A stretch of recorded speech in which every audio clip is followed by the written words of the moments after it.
If you've ever been dismissed by your own family when you needed them most, hit that like button and subscribe right now. You're not going to want to miss what happened next. My name is Maya Chin, and for 3 years my family told everyone I was faking chronic pain for attention.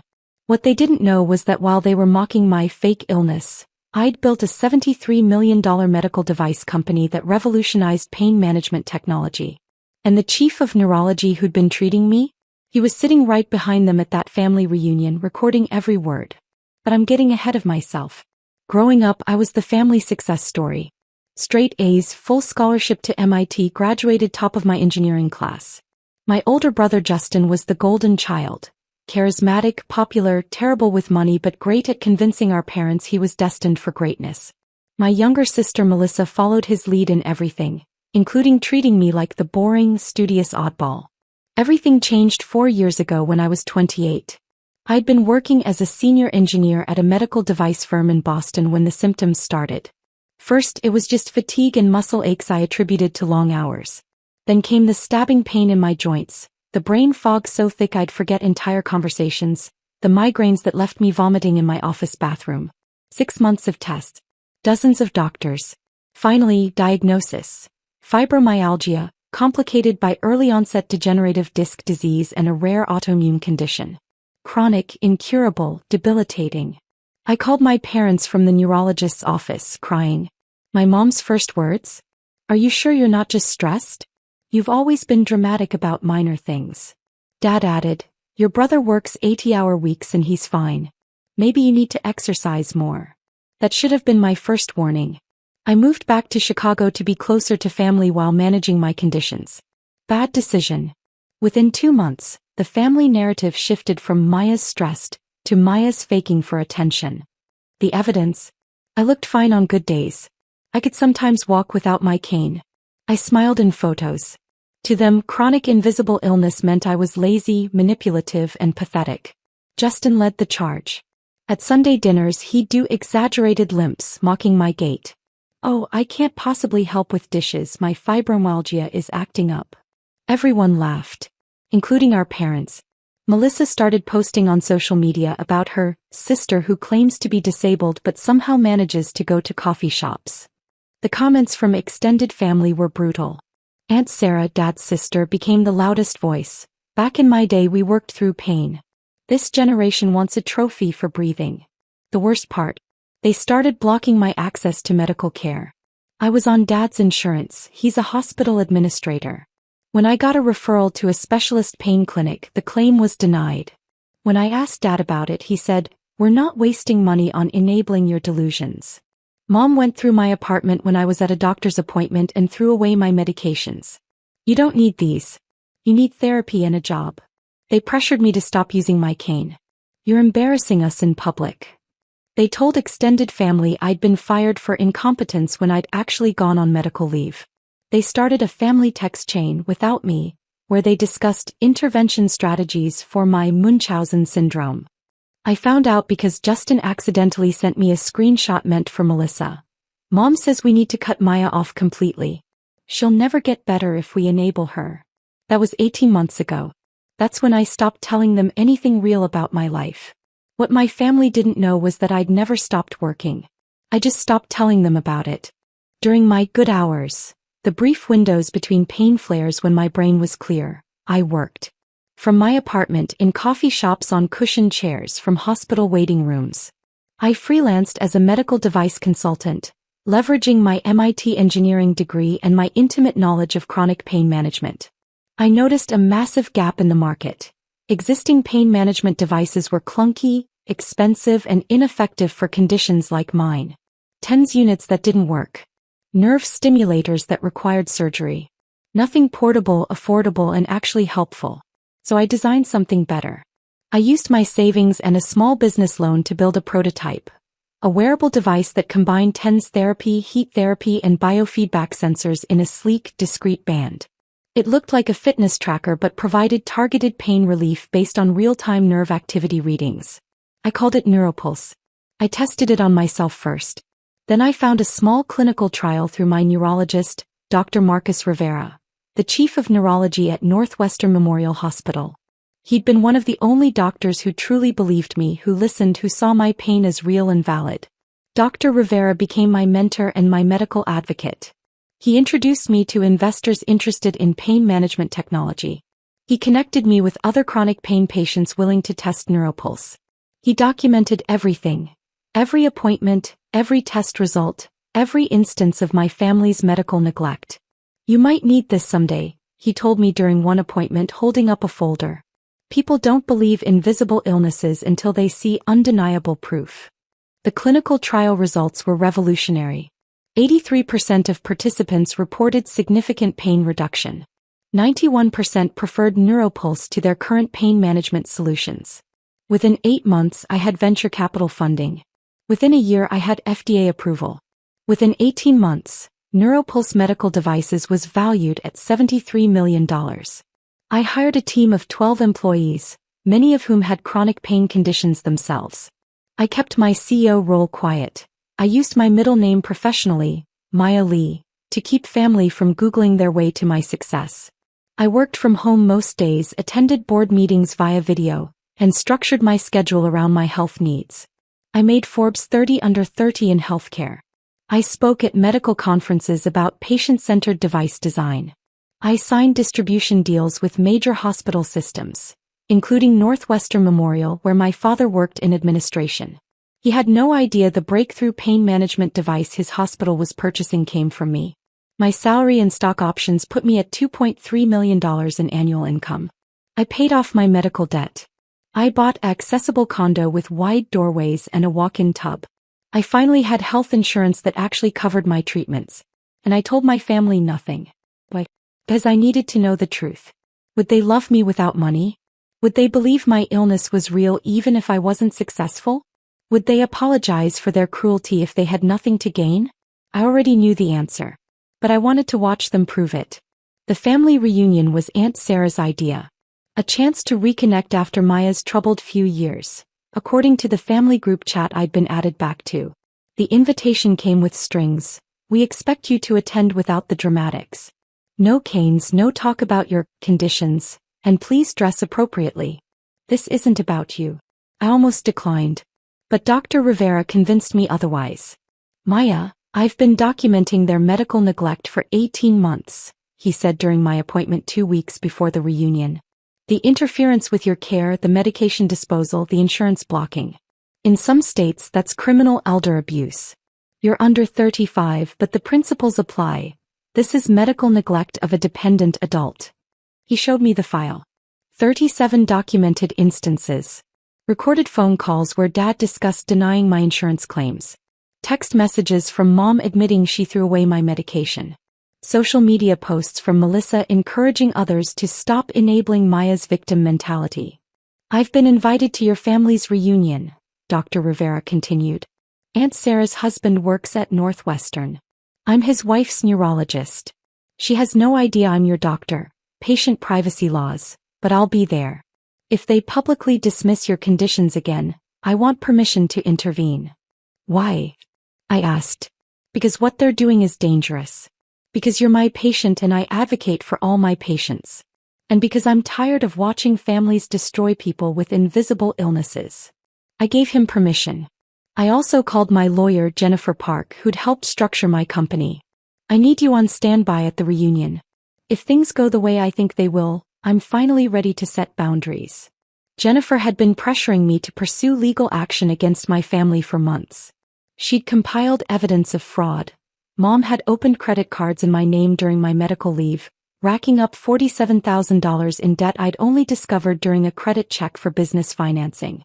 Dad had forged my signature on documents claiming I'd voluntarily withdrawn from his insurance. "I'll be ready," Jennifer said. "Say the word and I'll make the call." The reunion was held at Aunt Sarah's McMansion in Naperville. 70 people, extended family, friends, even some of my parents' colleagues from the hospital. I wore a simple dress and brought my cane. Not because I was trying to provoke them, but because I needed it. I'd had a bad pain flare the night before and my right hip was barely functional. Dr. Rivera arrived with his wife, Aunt Sarah's husband's sister. He spotted me immediately and gave a subtle nod.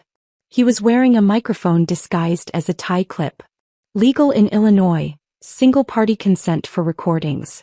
Jennifer was parked 3 blocks away with a police detective, Officer Martinez, who specialized in elder abuse and financial fraud cases. She'd been building a case file based on my documentation. Your family has committed multiple crimes, Jennifer had explained. Identity theft, insurance fraud, medical neglect. The moment they publicly disparage your conditions again while actively interfering with your medical care, we have grounds for both criminal and civil action. I didn't want revenge. I wanted acknowledgement. I wanted them to face what they'd done. But I also wanted consequences. Drop a comment and let me know where you're watching from tonight.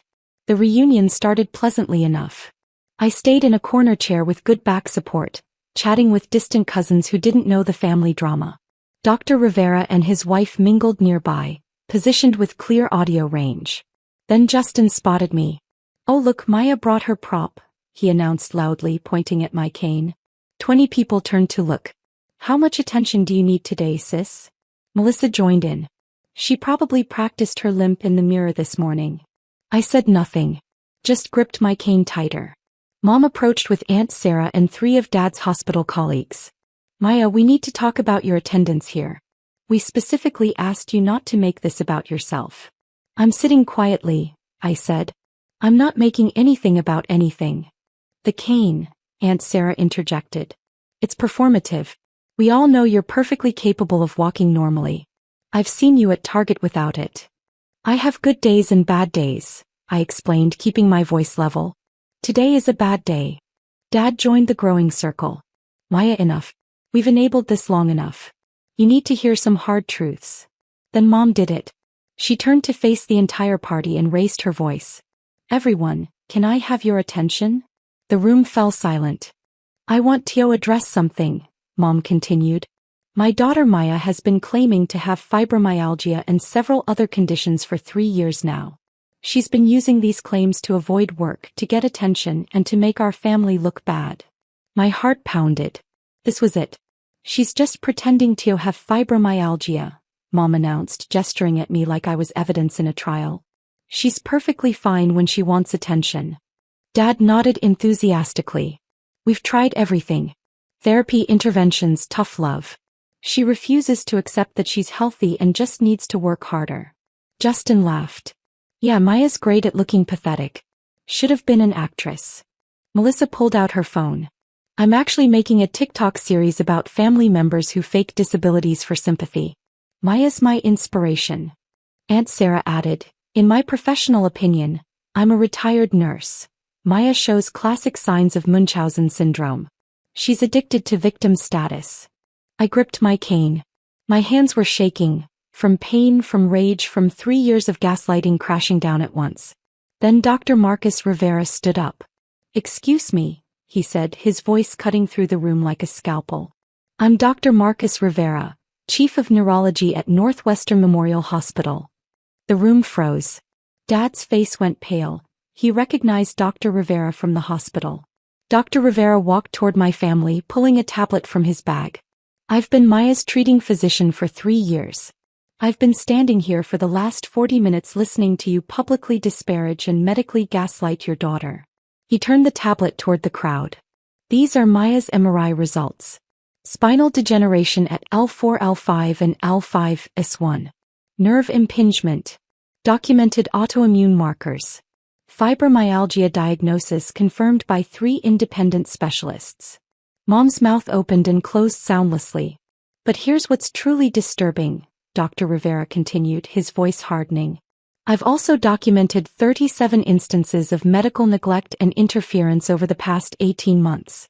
Would you like me to list them publicly?" "You can't, patient privacy," Dad stammered.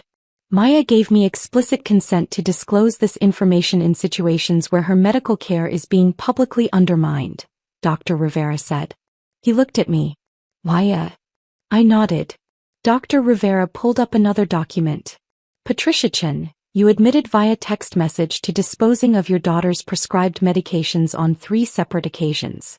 That's criminal interference with medical treatment." Mom's face drained of color. That's out of context. "David Chen, You used your position as hospital administrator to block your daughter's insurance claims for necessary specialist care. That's insurance fraud and abuse of power. I've filed a complaint with hospital ethics. Dad collapsed into a chair. Several of his colleagues stepped back, whispering, Justin Chin, you've used social media to publicly defame your sister, claiming she's faking a disability. That's defamation and disability discrimination. Justin's face went red. This is bullshit. And Aunt Sarah, Dr. Rivera turned to her. You've been practicing medicine without a license by diagnosing Maya with a psychological condition and advising family members to withhold medical support. Your nursing license expired in 2003. Aunt Sarah dropped her phone. The crack of glass shattering echoed through the silent room.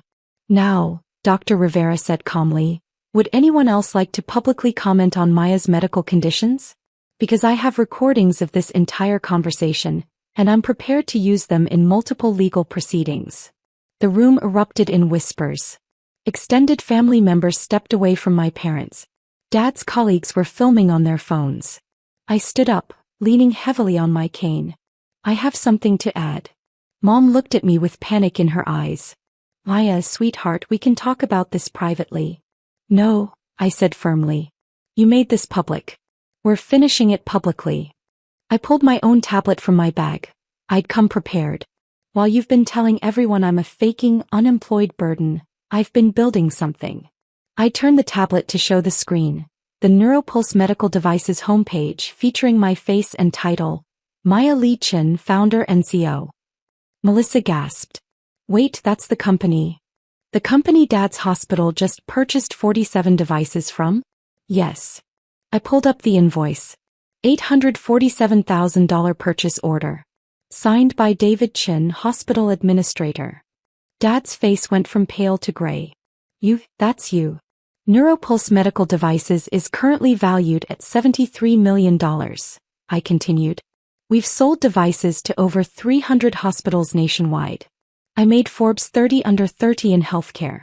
And I did it all while managing the conditions you claim don't exist. I pulled out a folder. My own documentation weapon. But here's what you're really not going to like.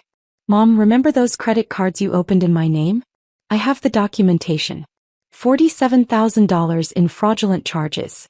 That's identity theft. I slid the folder across to where she was standing. She didn't pick it up.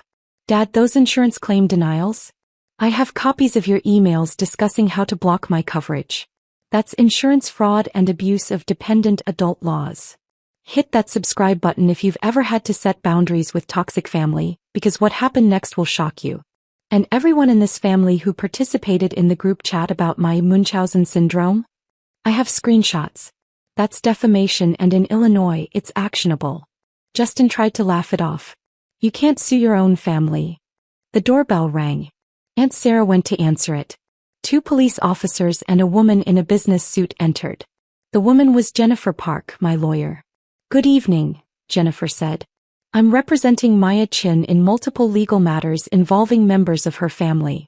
Officer Martinez is here regarding potential criminal charges. Officer Martinez stepped forward. Patricia Chin and David Chin, we need to speak with you about allegations of identity theft, insurance fraud, and medical neglect. You're not under arrest at this time, but you need to come to the station for questioning. Mom started crying. This is insane. Maya, you can't do this to your own mother. You did this to yourself, I said quietly. Every dismissive comment. Every time you told people I was faking. Every medication you threw away. Every insurance claim you blocked. You chose cruelty over compassion. You chose your pride over my health. Dr. Rivera stood beside me. For the record, Maya's conditions are severe enough that the medical neglect she experienced could have resulted in permanent damage or death. Fibromyalgia patients are at high risk for suicide due to chronic pain and lack of support. You're lucky your daughter is still alive. The room was dead silent except for Mom's crying. I turned to face my entire family. I don't expect apologies. I don't expect understanding. I'm simply declining to have relationships with people who've spent 3 years trying to convince me my suffering wasn't real. Jennifer handed documents to my parents, Justin and Aunt Sarah. These are cease and desist orders. No contact with Maya. No public statements about Maya. Violations will result in immediate legal action. I picked up my cane and walked toward the door. My chosen family was waiting outside. My business partner Rachel, who had chronic pain and understood. My girlfriend Simone, who'd never once doubted my illness. My therapist Dr. Kim, who'd helped me rebuild my shattered self-worth. Before I left, I turned back one more time. You taught me exactly how much I was worth to you. So I raised my price. You can't afford me anymore. Not financially, not emotionally, not in any way that matters. Paper beats promises every single time. I have documentation of everything. You have excuses. I wasn't hiding. I was watching.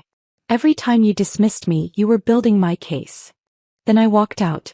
Dr. Rivera followed, along with Jennifer and the officers with my parents. Behind me, I heard Aunt Sarah scream. Within 24 hours, my parents were formally charged with identity theft and insurance fraud. Dad was suspended from his hospital administrator position pending investigation. The hospital launched an ethics review into his misuse of authority. Mom's credit cards, the legitimate ones, were declined when she tried to pay for gas. Turns out Dad's salary was frozen during the investigation. They'd been living paycheck to paycheck, leveraging Dad's position for perks they could no longer access. Justin's TikTok account, where he'd been mocking me, went viral, but not the way he wanted. Disability rights advocates found his content and reported him en masse. His account was banned. His employer, a corporate PR firm, fired him for conduct unbecoming and liability risk. Melissa's fake disability TikTok series was discovered by her graduate school. Northwestern's social work program, ironically where Dr. Rivera also taught, expelled her for violating ethics codes before even completing her degree. Aunt Sarah received a cease and desist from the state medical board for practicing nursing without a valid license. Her husband filed for divorce 3 days later. Turned out Dr. Rivera's wife had been telling him about Sarah's cruelty for months, and he was done. Within a week, the story hit local news. Hospital administrator charged with insurance fraud against disabled daughter. Dad's colleagues abandoned him. The hospital network announced he'd been terminated. Within 2 weeks, my parents' mortgage went into default. Dad's salary had been their only income. Mom hadn't worked in 20 years. Banks denied their loan applications. They put the house up for sale at a loss. Within a month, the civil suits were settled. My parents paid restitution for the identity theft, $47,000 plus damages, totaling $89,000. They paid my legal fees, $34,000. They signed over any claim to future contact or inheritance rights. Justin moved back in with our parents in their rental apartment, a 2-bedroom in a neighborhood they'd once sneered at.